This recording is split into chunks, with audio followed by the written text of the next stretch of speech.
Bonjour à toutes et à tous. Alors aujourd'hui un exercice de géométrie dans l'espace. Nous sommes le 14 juin 2025. Dans le descriptif de la vidéo, vous trouvez un énoncé corrigé en format PDF ainsi qu'un lien vers mon blog où vous pouvez trouver divers documents de maths experte, maths spécialité notamment. Si mon travail vous intéresse, un petit pouce levé m'encourage à continuer, moi le retraité. Si vous avez une question, n'hésitez pas à envoyer un message. L'énoncé est issu d'un sujet de bac scientifique, Liban, mai 2015. J'ai rajouté la dernière question. ABCDEF, GH est un cube. Le point I est le milieu du segment AB. Le point G est le milieu du segment EH. Le point K est le milieu du segment BC. Le point L est le milieu du segment CG. On vous donnait une figure, une perspective cavalière, je crois. Alors, on munit l'espace du repère tournormé A, vecteur AB, vecteur AD, vecteur AE.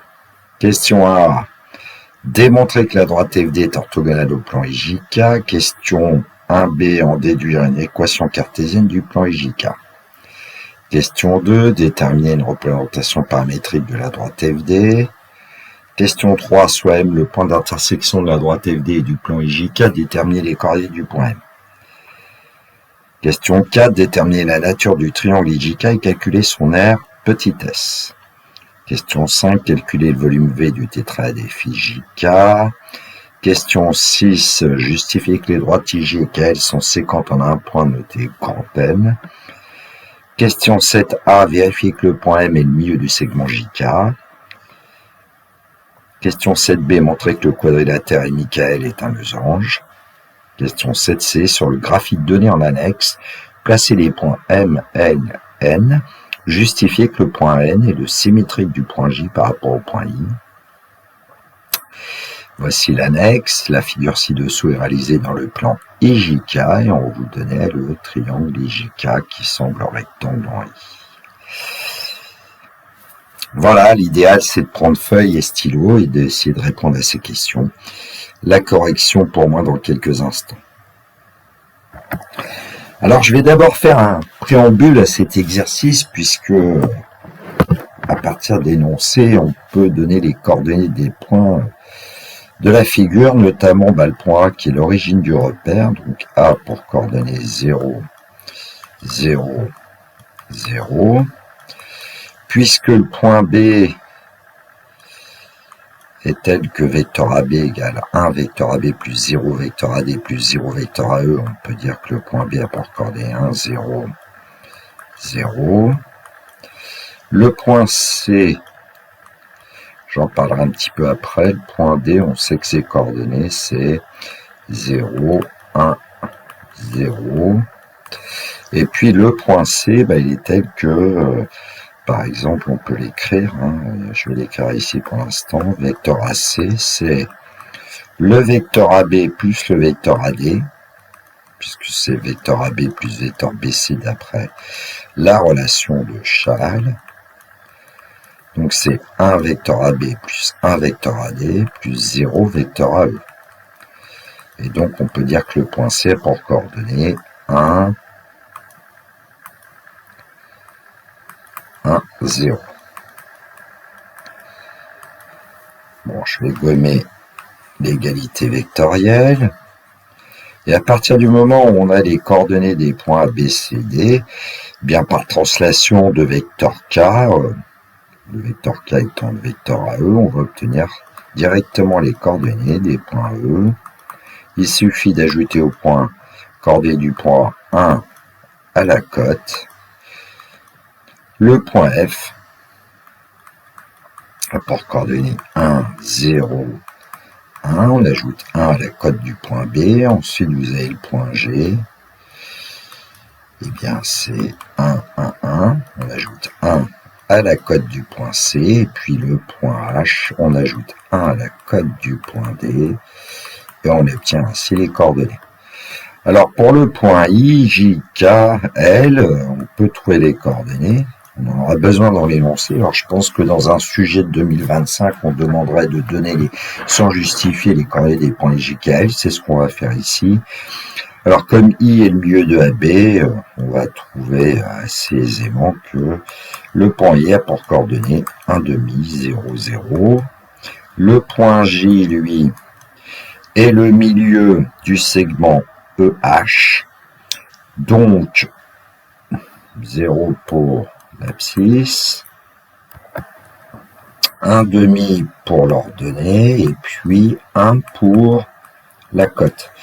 Alors, évidemment, on peut calculer les coordonnées du point J, puisque le point J étant le milieu du segment EH, eh bien, pour son abscisse, on fait XE plus XH divisé par 2, 0 plus 0 divisé par 2 donne 0, YE 0 plus YH 1 divisé par 2 donne 1,5, et ZE plus ZH, 1 plus 1 divisé par 2 donne 1. Bon, le point K, on va obtenir, K étant le milieu du segment AB, on part de A, on va vers B, 1, de B vers K, 1,5, et puis on ne monte pas, on ne descend pas, donc 0.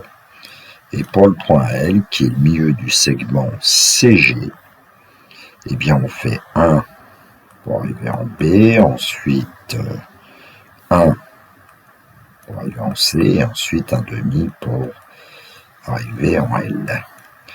Bon, sinon, même chose, L, le milieu du segment CG, les coordonnées XC plus XG divisé par 2, 1 plus 1 divisé par 2, ça donne 1, 1 plus 1 divisé par 2, ça donne 1, 0 plus 1 divisé par 2 donne 1,5.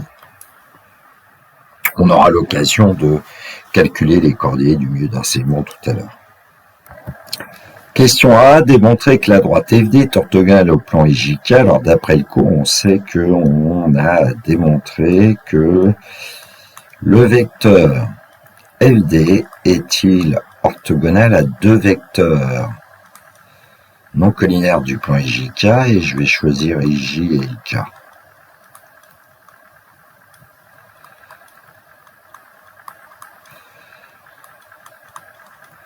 Bon, là on a un peu de travail à faire puisqu'on va avoir besoin de calculer les coordonnées du vecteur FD. Alors, le point F a pour coordonnées 1, 0, 1, le point D 0, 1, 0, et pour calculer les coordonnées du vecteur FD, on peut utiliser un codage avec la ligne 1, la ligne 2 et effectuer L2 moins L1, si ça peut vous aider. Bon, à droite, je vous ai mis le rappel, les coordonnées du vecteur PQ, XQ moins XP, YQ moins YP, ZQ moins ZP.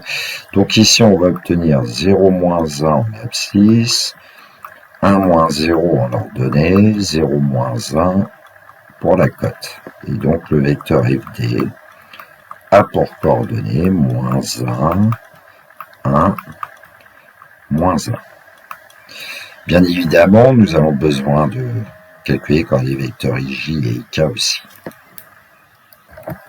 Avec les coordonnées des points I et J, on va déduire le vecteur IJ. 0 moins 1,5 moins 1,5. 1,5 moins 0, 1,5. 1 moins 1, 1 moins 0, pardon, 1. Donc L1, L2, L2 moins L1. Alors pour le vecteur IK, donc on va effectuer 1 moins 1,5, on va obtenir 1,5. 1,5 moins 0, 1,5, et puis 0 moins 0, c'est-à-dire 0 pour la cote. Bon, je vous ai redonné les coordonnées des vecteurs FD et IJ. Donc le produit scalaire de FD et de IJ, c'est le produit des abscisses plus le produit des ordonnées plus le produit des cotes.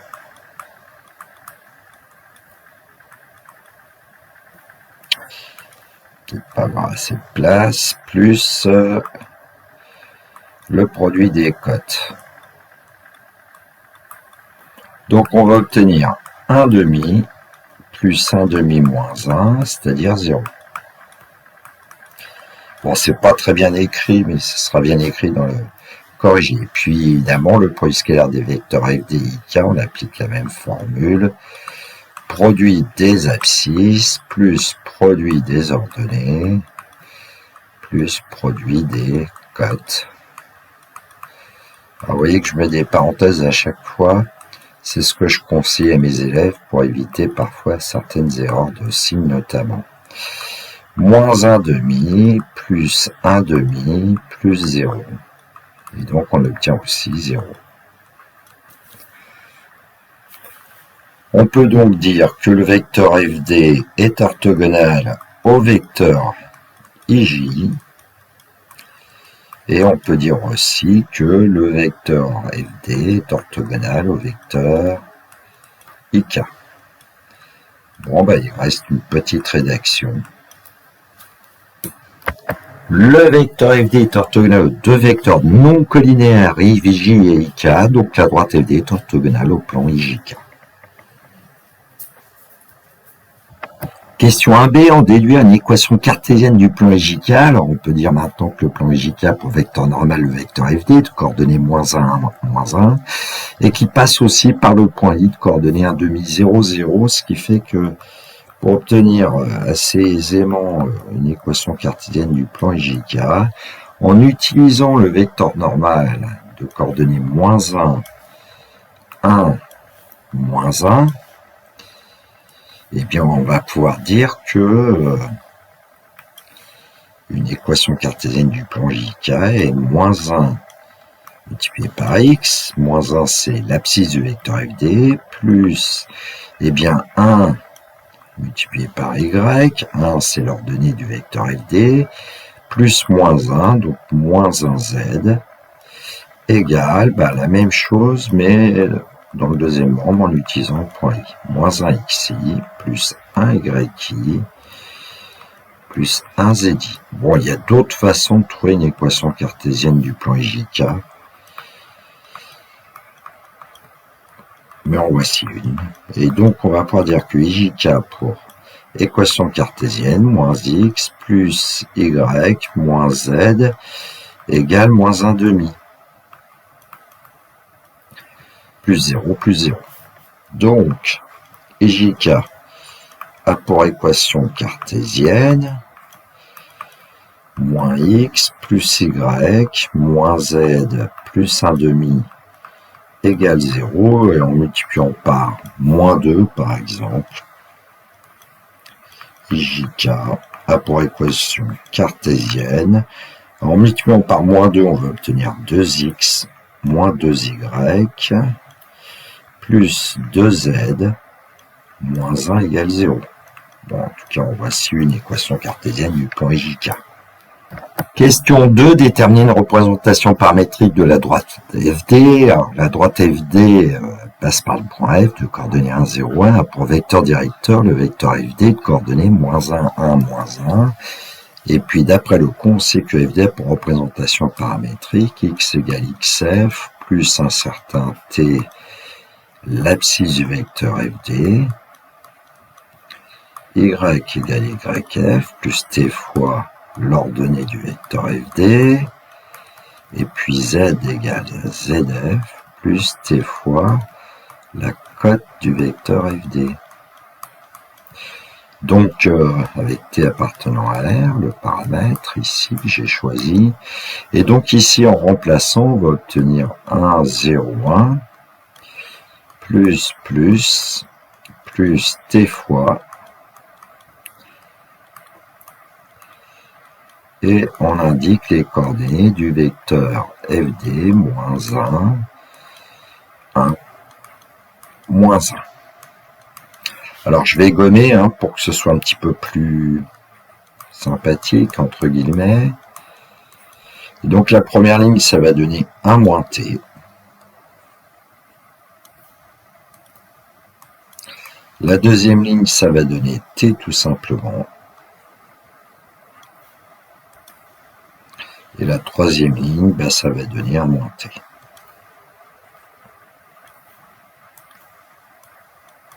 Donc voici une représentation paramétrique de la droite FD.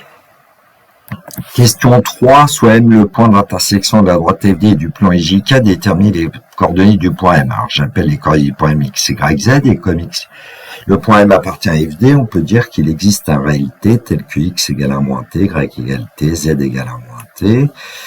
Ce point M appartient au plan IJK, donc on sait que 2x moins 2y plus 2z moins 1 égale 0. Alors la tactique ici, c'est toujours la même. On part de l'équation cartésienne et on remplace x par 1 moins t grâce à la représentation paramétrique de la droite D. On remplace y par t, on remplace z par 1 moins t. Ce qui fait qu'on est amené à résoudre une équation du premier degré en t. On développe.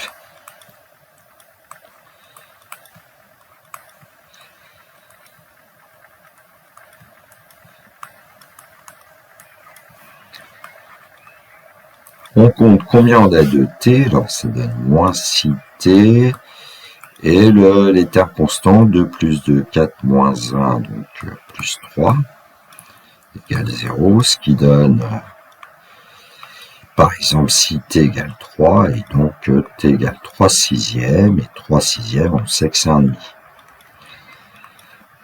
Bon, maintenant qu'on connaît le paramètre t, on va remplacer dans la représentation paramétrique petit t par 1,5, on va trouver x, y, z. Donc pour t égale 1,5, on va avoir x égale 1 moins t égale 1 moins 1,5, c'est-à-dire 2 demi moins 1,5 pour 1,5. Y égale t, c'est 1,5, et puis 1 moins t, on l'a déjà calculé pour x, donc c'est 1,5. Donc le point M a pour coordonnées 1,5, 1,5, 1,5. Petite remarque, le point M, c'est ce qu'on appelle le centre du cube donné.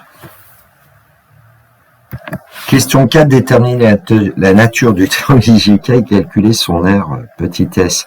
Alors nous, on avait calculé les coordonnées des vecteurs IJ et IK. On va voir que le produit scalaire de ces deux vecteurs vaut 0, donc le triangle IJK rectangle en I. Alors évidemment, si on avait choisi deux autres ou un autre vecteur, par exemple le vecteur JK ou KJ, évidemment, il faudrait essayer de voir ce qui se passe. Bon, ici, ça va bien se passer. IJ scalaire JK.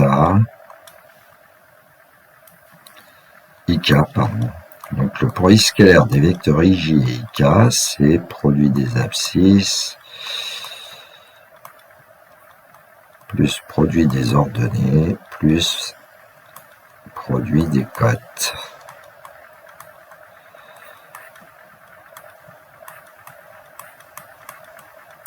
Et on obtient moins 1 quart plus 1 quart plus 0, c'est-à-dire 0.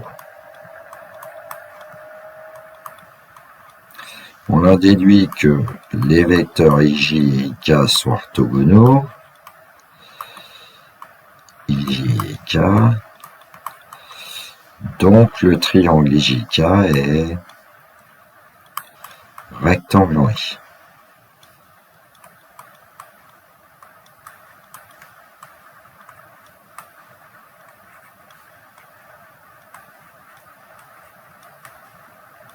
Bon, c'est normalement calculer l'aire d'un triangle rectangle en prenant les deux côtés qui mènent à l'angle droit, en les multipliant en divisant par 2. Donc on va avoir besoin de connaître les distances IJ et IK. S est l'aire du triangle IJK, donc S c'est 1,5 multiplié par IJ multiplié par IK. Alors on connaît les coordonnées du vecteur IJ, moins 1,5, 1,5, 1, et on sait qu'à ce moment-là, on sait calculer la distance IJ au carré, c'est l'abscisse du vecteur IJ moins 1,5 au carré, plus l'ordonnée du vecteur IJ au carré, plus la cote du vecteur IJ au carré. Et donc IJ carré va être égal à 1 quart plus 1 quart plus 4 quarts, puisque 1 c'est 4 quarts, et donc IJ carré va être égal à 6 quarts, autrement dit 3 demi. Donc si on veut avoir la longueur IJ, on sait que c'est à ce moment-là racine carrée de 3 demi. Bon, on va faire le même travail avec le vecteur IK pour trouver la distance IK. Allons-y, K pour coordonner 1,5, 0. Donc IK carré, c'est 1,5 au carré plus 1,5 au carré plus 0 au carré. Donc IK carré égale 1 quart plus 1 quart plus 0. Donc IK carré, c'est 2 quarts, c'est-à-dire 1,5. Donc IK égale racine carrée de 1,5. S, c'est 1,5 de IJ fois IK. Donc S, c'est 1,5 de racine carrée de 3,5 multiplié par racine carrée de 1,5. Donc S, on peut dire que c'est 1,5 multiplié par racine carrée de 3 divisé par racine carrée de 2 multiplié par racine carrée de 1, c'est-à-dire 1 divisé par racine carrée de 2. Donc S va être égal à... Au numérateur, on multiplie 1 par racine de 3 par 1, ça donne racine de 3. Et au dénominateur, 2 fois racine de 2 fois racine de 2, 2 fois 2, 4. Évidemment, tout ceci, c'est en unité d'air.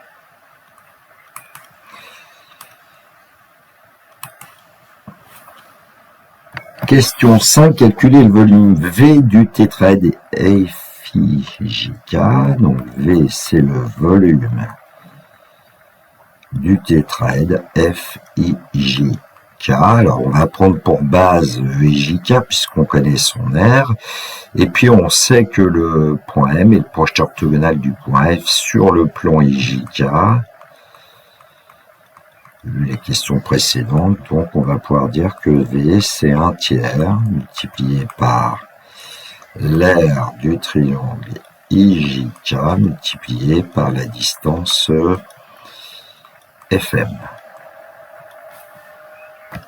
Alors, on va calculer la distance FM, je l'ai fait à droite, là, le point F, j'ai rappelé ses coordonnées, le point M, et puis pour avoir le vecteur FM, 1,5 moins 1 va nous donner moins 1,5, ensuite 1,5 moins 0, 1,5, et puis 1,5 moins 1, moins 1,5. Donc, pour avoir la distance FM au carré, on va en fait ajouter moins 1,5 au carré plus 1,5 au carré plus moins 1,5 au carré, c'est-à-dire 3 fois 1,5 au carré. Et donc, on a la distance FM qui est égale à racine carrée de 3 multiplié par 1,5. Bon, donc on peut poursuivre le calcul de V. V égale 1/3 multiplié par racine de 3 divisé par 4, si mes souvenirs sont bons, parce que j'ai rien sous les yeux, fois FM, racine de 3 multiplié par 1,5. Donc, petit v va être égal à... Alors, racine carrée de 3 multiplié par racine carrée de 3 fois 1/3, ça va se simplifier, il va rester 1 quart fois 1,5, en fait 1/8. Évidemment, c'est en unité de volume.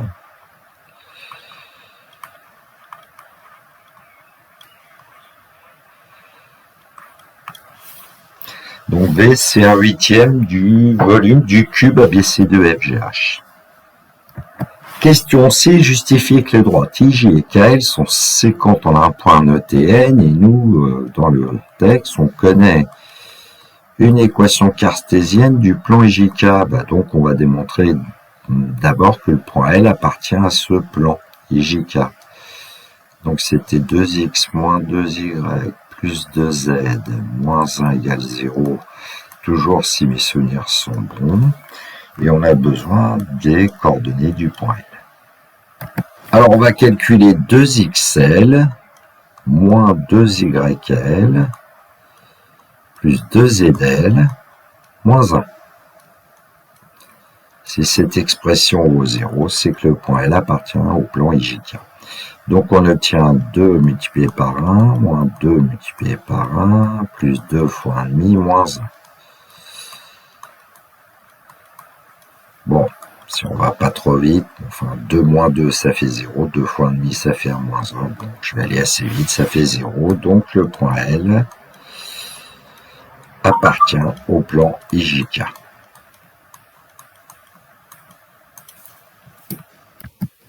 Donc on va pouvoir dire que les droites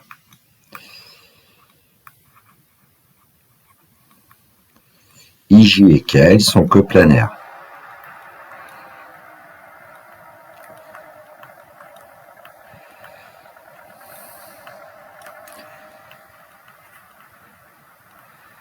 Bon, il me reste à montrer que les droites IJ et KL ne sont pas parallèles pour démontrer que les droites IJ et KL sont séquentes. Alors, on connaît les coordonnées du vecteur IJ, moins 1,5, 1,5, 1. On va chercher les coordonnées du vecteur KL. On connaît les coordonnées des points K et L. Donc, on va obtenir pour KL 0, 1, moins 1,5, 1,5, 1,5, moins 0, 1,5. Bon, alors, une façon de procéder ensuite, c'est d'essayer de, par exemple, il y a plusieurs façons de faire aussi ici, c'est de créer un tableau dans lequel on va indiquer les coordonnées des vecteurs IJ et KL.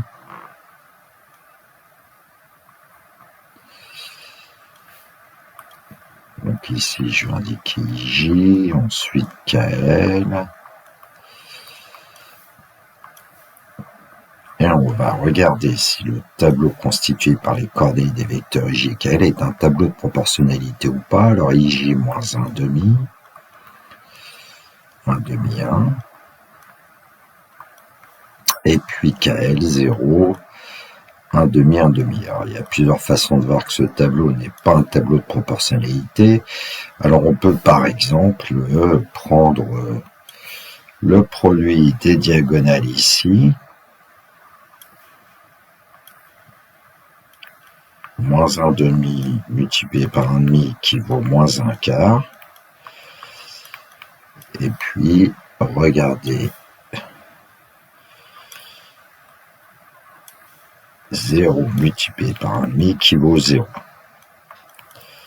Moins 1/4 n'est pas égal à 0, donc déjà le tableau constitué par les 4 premiers nombres ici n'est pas un tableau de proportionnalité, donc ce tableau n'est pas un tableau de proportionnalité, ce qui fait que les vecteurs IJ et KL ne sont pas collinaires. Ce tableau n'est pas un tableau de proportionnalité.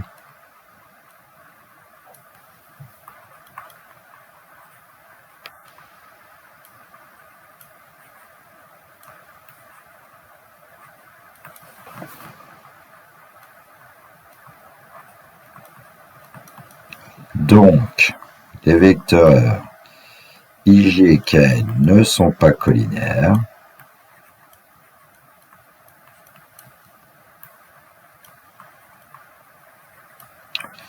Donc, les droites IJ et KL ne sont pas parallèles.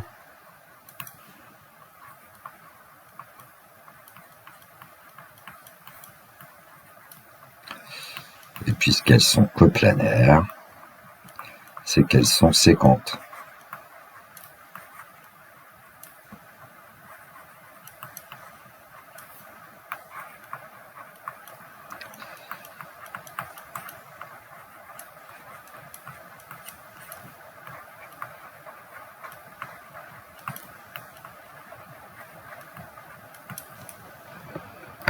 Question 7a, vérifier que le point M est le milieu du segment JK. Alors, on connaît les coordonnées des points J et K. On va chercher les coordonnées du milieu du segment JK. Je l'appelle U. Alors, on sait d'après le cours qu'il suffit de prendre l'abscisse du point J plus l'abscisse du point K et on divise par 2. L'ordonnée du point J est plus l'ordonnée du point K et on divise par 2.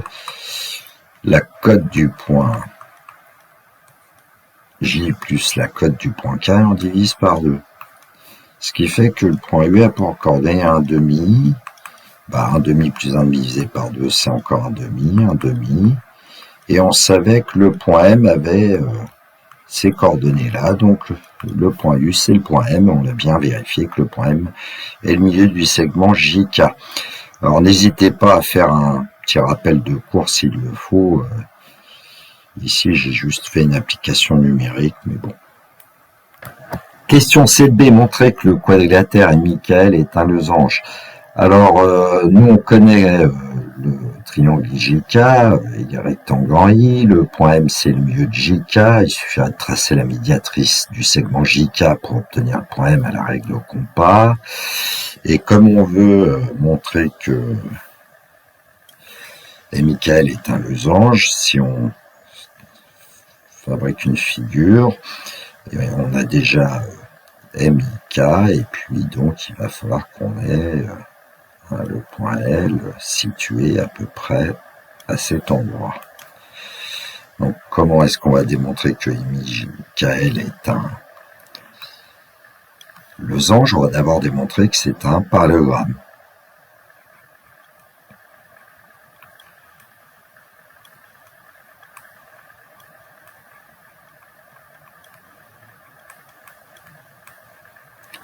Alors je vais écrire un dièse au lieu de parallélogramme, j'ai pas trop de place, c'est pas terrible, mais bon, c'est comme ça.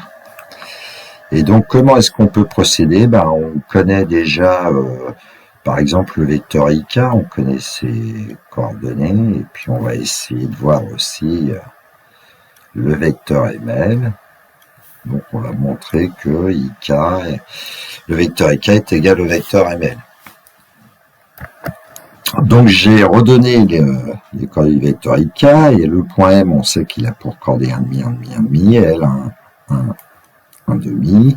Donc pour avoir les coordonnées du vecteur ML, 1 moins 1 demi, 1 moins 1 demi, 1 demi moins 1 demi, et on va obtenir que le vecteur ML a pour coordonnées 1 demi, 0, sont les mêmes coordonnées que le vecteur IK, donc on va pouvoir dire que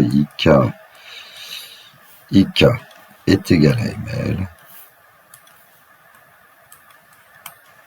ce qui démontre que Michael est un parallélogramme. Alors maintenant, pour démontrer que c'est un losange, on pourrait montrer par exemple que les distances MI et IK sont les mêmes, ou les distances IK et KL, puisqu'on connaît les coordonnées du vecteur IK et KL notamment, ou alors on peut démontrer aussi que les diagonales sont perpendiculaires, c'est-à-dire que la vecteur IL est orthogonale au vecteur MK. On connaît les coordonnées des points M et K, on va en déduire les coordonnées du vecteur MK, moins 1,5 ça donne 1,5, et ensuite 1,5 moins 1,5 ça donne 0, et 0 moins 1,5 moins 1,5. Le vectoriel, on connaît ses coordonnées 1,5, 1,5, donc on va calculer le produit scalaire des vecteurs MK et IL, produit des abscisses, plus produit des ordonnées, plus produit des cotes, et on va obtenir évidemment 1 quart plus 0 moins 1 quart, c'est-à-dire 0. Et donc, on va pouvoir dire que MK, le vecteur MK, est orthogonal au vecteur IL. MIKL est un parallélogramme, et puis les droites MK et IL sont orthogonales, donc MIKL est un losange.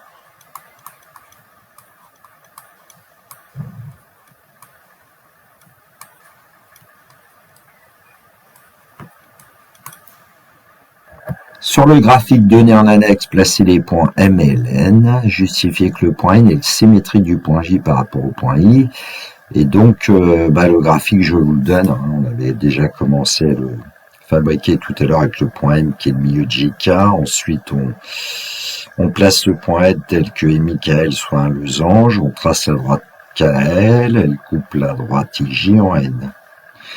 Alors, comment démontrer que le point N va être le symétrique de J par rapport à I? Connaissant les coordonnées de I et de J, on va pouvoir trouver les coordonnées du symétrique de J par rapport à I. Je vais lui donner un autre nom, ça va être la méthode de fausse position. Et puis ensuite, on va démontrer que le point que je vais appeler V et les points K et L sont alignés, ce qui fera que on aura bien démontré que le point N est le symétrique du point J par rapport au point I. Soit V est le symétrique du point J par rapport au point I. Eh bien, on va pouvoir dire que les vecteurs, VI et J sont égaux, par exemple. On connaît IJ. Hein. Bon, on peut faire autrement d'ailleurs. V égale IJ. Comme on cherche le point V, on va dire plutôt que IV est égal à moins IJ en vecteur. Bon, ben on va dire que V a pour coordonnées X, Y, Z. Comme le point I a pour coordonnées 1,5, 0, 0, le vecteur V a pour coordonnées IV, plutôt, IV a pour coordonnées X moins 1,5, Y et Z. On va récupérer les coordonnées du vecteur IJ, ce qui nous donnera les coordonnées du vecteur moins IJ. Le vecteur IJ a pour coordonnées moins 1,5, 1,5, 1, donc moins vecteur IJ a pour coordonnées 1,5, moins 1,5, moins 1.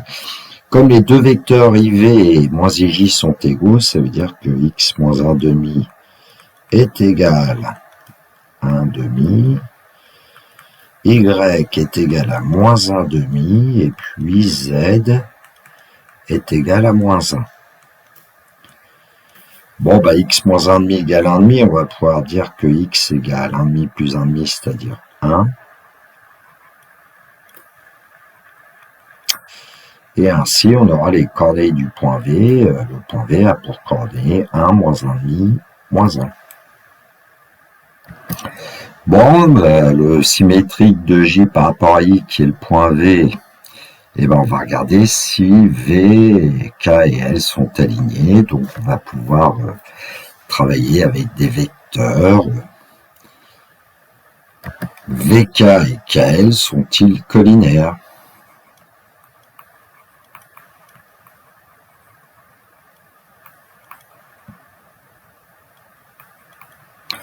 Alors, V, on connaît. Hein, V, on a dit 1, moins 1,5, moins 1. On va prendre le point K, de coordonnées 1,5, 0, et donc le vecteur VK a pour coordonnées 1, moins 1, 0, 1,5, moins 1, moins 1,5, ça fait 1, et 0, moins 1, ça fait 1. Et on connaît les coordonnées du vecteur KL, qui sont 0, 1,5, 1,5. Donc il est clair qu'en multipliant par 2, 2 vecteurs KL va avoir pour coordonnées 0, 1, 1. Et comme les vecteurs VK et KL ont les mêmes coordonnées, c'est-à-dire que VK et 2 égale 2 vecteurs KL. Donc VK et KL sont collinaires.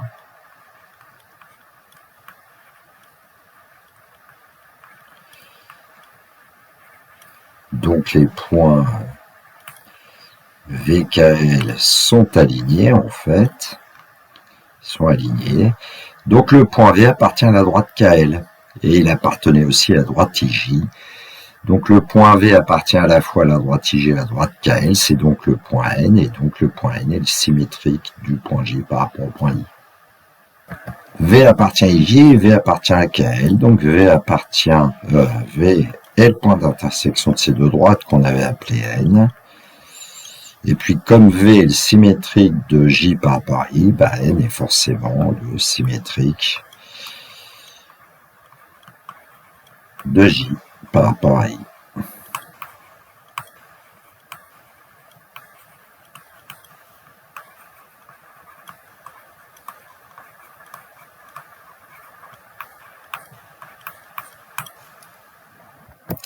Voilà, cette vidéo est terminée pour moi. Il me reste à vous souhaiter une très belle journée. Surtout, prenez bien soin de vous, que la force soit avec tous les étudiants, et en particulier les élèves de terminale, notamment de métropole, qui vont passer leur bac de maths la semaine prochaine. Il me reste à vous dire le classique. Au revoir.